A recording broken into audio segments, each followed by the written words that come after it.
नमस्कार। आम cooking channel कुकमस्ती को मु आपण मन को बहुत बहुत स्वागत करुछि। आज मु आपण मन को पई नै के आसीछि राजमा मसला तरकारी रो रेसिपी। तो आपण माने किपरि सहज उपाय रे घरे तयारी करिकि रोटी परोठा भात सहित आपण माने एन्जॉय करि परिबे।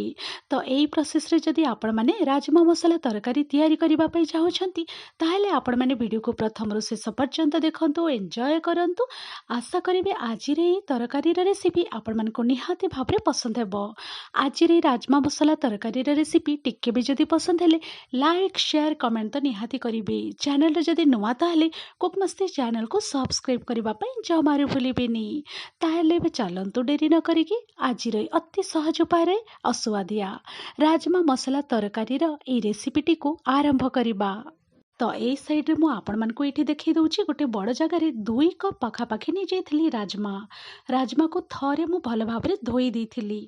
धोई सारिला परे मु पानी देकी भल भाबरे भेजिबा पई छाड़ी देइथिली 5 रु 6 घंटा पाखापाखि।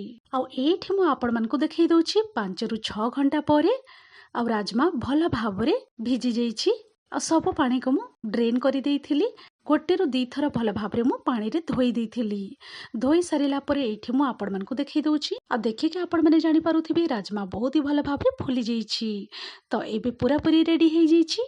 एबे मु याकु टिके साइड करि के रखि दउची। तो ए साइड रे गोटे प्रेशर कुकर रे मु सब राजमा को देई देइछि। कुकर रे सब राजमा देई सारिला परे एठी 2टी मु तेजपत्र देई दउची। ता सहित डालचीनी आ बड़ अळेच देई दउची। बहुत ही बढ़िया बास्ना आसीबो। ता परे एठी मु अल्प लूण देई दउची। लूण दे सारिला परे एबे मु एठी गोटे ग्लास आ आधा ग्लास मु पानी दे दउची। पानी आपण माने एतिकी देबे जेमिति कि राजमाटा भल भाबरे बुड़ी की रहिबो। बस एतिकी पानी दे देबे। पानी दे सारिला परे आमे कुकर कवर दे दबा आ आमे मीडियम फ्लेम रे रखी कि 2टी हुइसिल आसीबा पर्यंत आमे वेट करिबा। एई साइड रे मु आपण मान को देखाई दउची प्रेशर कुकर कवर खोली कि पूरा पूरी ठंडा हे सारिला परे एठी मु कुकर कवर खोली कि आपण मान को देखाई दउची। आ पूरा पूरी रेडी हे जाइछि सिझी कि। तो आपण माने भी मीडियम फ्लेम रे 2टी सीटी आसीबा पर्यंत आपण माने वेट करिबी। आ बेसी भी ओवर कुक करिबेनी। आ एठी राजमा सिझी कि पूरा पूरी रेडी हे जाइछि। आ एठी मु आगुरु देई देइथिली तेजपत्र डालचीनी आ अळेच ताको मु बाहर करिकि साइड करिकि रखि देइछि। राजमा तो सिझी कि पूरा पूरी रेडी हे जाइछि। याको मु टिके साइड करिकि रखि दउछि। एबे आमे जिबा गैस साइड को। तो एठी मु गैस साइड को पळे आसीछि। कढ़ाई आगरु गरम हेबा पे रखि देइथिली। कढ़ाई गरम हे सारिला परे 2 बड़ चामच मु एठी तेल दे देइछि। तेल को मध्य आमे हल्का रे गरम हेबा पे छाड़ी दबा। तो एठी तेल मध्य हल्का रे गरम हे जाइछि। फ्लेम को मु रखि देइछि मीडियम फ्लेम रे। तो गरम तेल रे एबे आमे देइ दबा आधा चामच रे जीरा दे दउछि। जीरा दे सारिला परे टिके आमे फुटिबा पे छाड़ी दबा किछि सेकेंड। जीरा टिके हल्का रे फुटी आसिला परे एबे मु एठी दे दउछि कटा प्याज। 2टी बड़ साइज रो प्याज को एमती छोट छोट काटिकी एठी मु दे दउछि। एई परि भाबरे आपण माने प्याज को छोट छोट काटिकी देई देबे।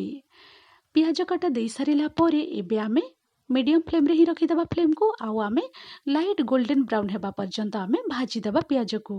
तो एठी 2 रु 3 मिनिट पाखापाखि हे जाइछि। आ प्याज को मु भल भाबरे भाजी देइछि। देखि पारुथिबे टिके टिके कलर चेंज हे जाइछि।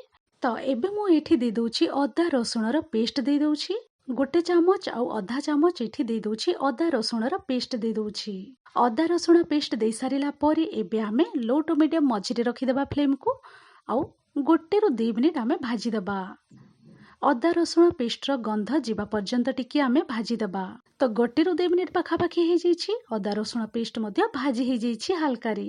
तो एबे मु कोन करिबी एठी दे दउछि ए पॉइंट रे गोटे चामच छोट चामच रे दे दउछि कश्मीरी रेड चिली पाउडर दे दउछि। ता सहित आधा चामच दे दउछि हळदी powder Kashmiri red chilli powder दे सारिला परे हल्का रे टिके एमिति मिसै दउछि। मिसै दे सारिला परे एबे मु एठी दे दउछि टोमाटो को मु कोन करिथिली 2टी बड़ साइज रो टोमाटो को ग्रेटर साहाय्य रे ग्रेट करिकि नै जैथिली। टोमाटो दे सारिला परे एबे एठी टिके लूण दे दउछि। लूण दे सारिला परे एबे आमे भल भाबरे मिसै दबा। मिसै दे सारिला परे एठी अल्प मु पानी टिके दे दउछि। पानी दे सारिला परे आउ थरे भल भाबरे मिसै दउछि। मिसै दे सारिला परे एबे मु कवर करिकि 2 रु 3 मिनिट लो टू मीडियम मझिरे रखिकि मु कुक हेबा पे छाड़ी दउछि। 2 ରୁ 3 ମିନିଟ୍ ପାଖାପାଖି ହେଇଯାଇଛି। କଭର୍ ଖୋଲିକି ଏଇଠି ମୁଁ ଆପଣମାନଙ୍କୁ ଦେଖେଇ ଦଉଛି। ଆଉ ମସଲାଟା ବହୁତ ଭଲ ଭାବରେ କଷି ହେଇଯାଇଛି। ତାର କଲର୍ ବି ବହୁତ ବଢ଼ିଆ ଆସିଛି। ଦେଖିକି ଆପଣମାନେ ଜାଣିପାରୁଥିବେ। ତ ଏବେ ମୁଁ କ'ଣ କରିବି, ଏଇଠି ବାକି ଗୁଣ୍ଡ ମସଲା ସବୁ ଆଡ଼୍ କରିଦେବି। ତ ଏଇଠି ମୁଁ ପ୍ରଥମେ ଦେଇଦେଉଛି ଧନିଆ ଗୁଣ୍ଡ ଦେଇଦେଉଛି 1 ଚାମଚ ଛୋଟ ଚାମଚରେ। ତା ସହିତ ଏଇଠି ଅଧା ଚାମଚ ଦେଇଦେଉଛି ରେଡ୍ ଚିଲି ପାଉଡ଼ର ଦେଇଦେଉଛି।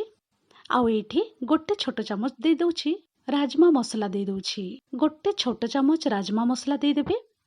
ତ ଏଇଠି 1 ଛୋଟ ଚାମଚ ରାଜମା ମସଲା ଦେଇଦେଇଛି। ଯଦି ରାଜମା ମସଲା ନଥିବ ତାହେଲେ ଆପଣମାନେ ଏଇଠି ଦେଇଦେବେ ପନିର ମସଲା ମଧ୍ୟ 1 ଚାମଚ ଦେଇପାରିବେ।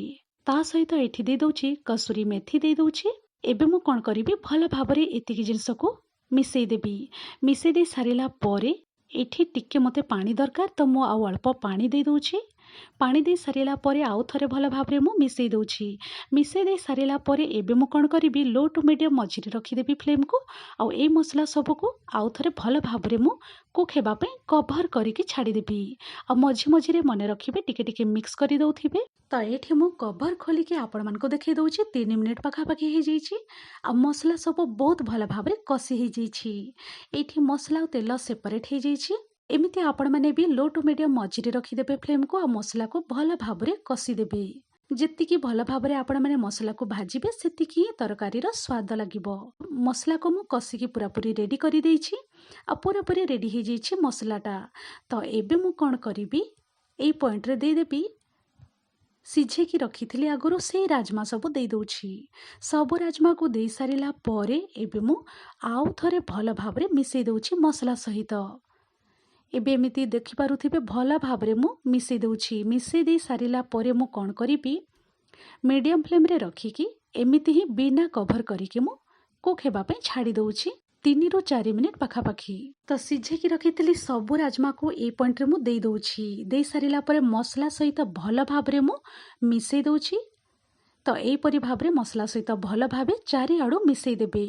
ମିଶେଇ ଦେଇ ସାରିଲା ପରେ ଏଇଠି ମୁଁ କଞ୍ଚା ଲଙ୍କା ଦେଇଦେଉଛି। ବହୁତ ହି ବଢ଼ିଆ ବାସ୍ନା ଆସିବ। ତ ଏବେ ଆମେ କ'ଣ କରିବା, ଭଲ ଭାବରେ ମିଶେଇ ଦେବା। ମିଶେଇ ଦେଇ ସାରିଲା ପରେ ମିଡ଼ିୟମ୍ ଫ୍ଲେମ୍‌ରେ ରଖିକି ଆମେ 3 ରୁ 4 ମିନିଟ୍ ବିନା କଭର୍ କରିକି ଆମେ କୁକ୍ ହେବା ପାଇଁ ଛାଡ଼ିବା। 3-4 ମିନିଟ୍ ପରେ ଏଇଠି ମୁଁ ଆପଣମାନଙ୍କୁ ଆଉ ଥରେ ଦେଖେଇ ଦେଉଛି। ଆଉ ମସଲା ସହିତ ଖାଲି ମୁଁ ଏମିତି ଭଲ ଭାବରେ କୁକ୍ ହେବା ପାଇଁ ଛାଡ଼ି ଦେଇଥିଲି। ତ ଏବେ ମୁଁ କ'ଣ କରିବି, ଏଇଠି ମୁଁ ଏବେ 1 ଗ୍ଲାସ୍ ପାଣି ଦେଇଦେଉଛି। 1 ଗ୍ଲାସ୍ ଭର୍ତ୍ତି କରିକି ପାଣି ଦେଇ ସାରିଲା ପରେ ଆଉ ଥରେ ଭଲ ଭାବରେ ମୁଁ ମିଶେଇ ଦେଉଛି। ମିଶେଇ ଦେଇ ସାରିଲା ପରେ ଏବେ ଆମେ 7 ରୁ 8 ମିନିଟ୍ ପାଖାପାଖି ଆମେ କଭର୍ କରିକି କୁକ୍ ହେବା ପାଇଁ ଛାଡ଼ିଦେବା ହାଇ ଫ୍ଲେମ୍‌ରେ। ତ ଏଇଠି ମୁଁ କଭର୍ ଖୋଲିକି ଆପଣମାନଙ୍କୁ ଦେଖେଇ ଦେଉଛି। 7 ରୁ 8 ମିନିଟ୍ ପାଖାପାଖି ହେଇଯାଇଛି। ଆଉ ଭଲ ଭାବରେ କୁକ୍ ହେଇଯାଇଛି। ତ ଏବେ ମୁଁ ଫ୍ଲେମ୍‌କୁ ଲୋ ଟୁ ମିଡ଼ିୟମ୍ ମଝିରେ ରଖି ଦେଉଛି। ଆଉ ଏଇ ପଏଣ୍ଟରେ ମୁଁ ଗରମ ମସଲା ଟିକେ ଦେଇଦେଉଛି। ଗରମ ମସଲା ଦେଇ ସାରିଲା ପରେ ଏଇଠି ମୁଁ କଟା ଧନିଆ ପତ୍ର ଟିକେ ଦେଇଦେଉଛି। କଟା ଧନିଆ ପତ୍ର ଦେଇ ସାରିଲା ପରେ ହାଲକାରେ ଆମେ ଟିକେ ମିଶେଇ ଦେବା। ମିଶେଇ ଦେଇ ସାରିଲା ପରେ ଆଉ 1 ରୁ 2 ମିନିଟ୍ ଆମେ ଲୋ ଟୁ ମିଡ଼ିୟମ୍ ମଝିରେ ରଖିକି ଫ୍ଲେମ୍‌କୁ ଆମେ ଏମିତି ଟିକେ କୁକ୍ ହେବା ପାଇଁ ଛାଡ଼ିବା ବିନା କଭର୍ କରିକି। ତ ଆହୁରି 1 ରୁ 2 ମିନିଟ୍ ପରେ ଏଇଠି ମୁଁ ଆପଣମାନଙ୍କୁ ଦେଖେଇ ଦେଉଛି। ଆଉ ବହୁତ ହି ସୁଆଦିଆ ରାଜମା ମସଲା ତରକାରୀ ରେଡ଼ି ହେଇଯାଇଛି। ଆପଣମାନେ ଦେଖିକି ଜାଣିପାରୁଥିବେ। ଆଉ ବହୁତ ହି ସୁଆଦିଆ ରେଡ଼ି ହେଇଛି। ତ ଏବେ ମୁଁ କ'ଣ କରିବି, ଏଇଠି ଫାଇନାଲ୍ ତଡ଼କା ମୁଁ ଦେଇଦେଉଛି। ଯଦି ଆପଣମାନଙ୍କୁ ବି ଏହିପରି ଭାବରେ ପସନ୍ଦ ତାହେଲେ ଆପଣମାନେ ବି ତା ଉପରେ ଟିକେ ଘିଅର ତଡ଼କା ଦେଇପାରିବେ। 2 ଚାମଚ ଘିଅ ନେଇଯାଇଥିଲି। ହାଲକାରେ ଟିକେ ଉଷୁମ କରିଦେଇଥିଲି। ଉଷୁମ ହେଇସାରିଲା ପରେ ମୁଁ ଅଧା ଚାମଚ କଶ୍ମୀରୀ ରେଡ୍ ଚିଲି ପାଉଡ଼ର ଦେଇଦେଇଥିଲି ଆଉ 2ଟି କଞ୍ଚା ଲଙ୍କା ଦେଇଦେଇଥିଲି। ତାପରେ ଏଇଠି ମୁଁ ସେଇ ଛୁଙ୍କଟା ଆଡ଼୍ କରିଦେଉଛି। ତ ଦେଖିପାରିଲେ ନା ଆପଣମାନେ, ବହୁତ ହି ବଢ଼ିଆ କଲର୍ ବି ଦେଖାଯାଉଛି ଆଉ ତାର ବାସ୍ନା ବି ବହୁତ ହି ବଢ଼ିଆ ଆସିବ। ତ ଏବେ ନା ପୁରାପୁରି ରେଡ଼ି ହେଇଯାଇଛି ବହୁତ ହି ସୁଆଦିଆ ଗରମା ଗରମ ରାଜମା ମସଲା ତରକାରୀର ଏଇ ରେସିପି। ତ ଏଇ ପ୍ରୋସେସ୍‌ରେ ଆପଣମାନେ ନିହାତି ଭାବରେ ଥରେ ତିଆରି କରନ୍ତୁ ରାଜମା ମସଲା। ଗରମ ଗରମ ଭାତ, ରୁଟି, ପରଟା ସହିତ ଆପଣମାନେ ଏନ୍‌ଜୟ କରନ୍ତୁ। ଆଶା କରିବି ଆପଣମାନଙ୍କୁ ନିହାତି ଭାବରେ ଏଇ ରେସିପି ପସନ୍ଦ ହେଇଥିବ। ତ ଆପଣମାନେ ବି ଭିଡ଼ିଓକୁ ପ୍ରଥମରୁ ଶେଷ ପର୍ଯ୍ୟନ୍ତ ଦେଖିଥିବାରୁ ବହୁତ ବହୁତ ଧନ୍ୟବାଦ ଦେଉଛି। ତ ଏଇ ପ୍ରୋସେସ୍‌ରେ ଆପଣମାନେ ନିହାତି ଭାବରେ ଥରେ ତିଆରି କରନ୍ତୁ ଆଉ ପୁରା ପରିବାର ଏନ୍‌ଜୟ କରନ୍ତୁ। ଅତି ସହଜରେ ମୁଁ ଆପଣମାନଙ୍କ ସହିତ ସେୟାର କରିଛି। ତ ନିହାତି ଭାବରେ ଆପଣମାନଙ୍କୁ ବି ପସନ୍ଦ ହେଇଥିବ। ତ ରାଜମା ମସଲା ତରକାରୀ ଆପଣମାନଙ୍କୁ ଯଦି ଟିକେ ବି ପସନ୍ଦ ହେଇଥିଲେ ଲାଇକ୍ ସେୟାର କମେଣ୍ଟ ତ ନିହାତି କରିବେ। ଚ୍ୟାନେଲରେ ଯଦି ନୂଆ ତାହେଲେ କୁକ୍ ମସ୍ତି ଚ୍ୟାନେଲକୁ ସବସ୍କ୍ରାଇବ୍ କରିବା ପାଇଁ ଜମାରୁ ଭୁଲିବେନି। ତାହେଲେ ଏବେ ଚାଲନ୍ତୁ ମୁଁ ରହୁଛି ପୁଣି ଏମିତି ଇଜି ଟେଷ୍ଟି ସୁଆଦିଆ ରେସିପି ନେଇକି ଗୋଟେ ନୂଆ ଭିଡ଼ିଓ ନୂଆ ରେସିପିରେ ପୁଣି ଥରେ ମୁଁ ଆପଣମାନଙ୍କ ପାଖକୁ ଫେରିବି। Thanks for watching. Bye bye, take care.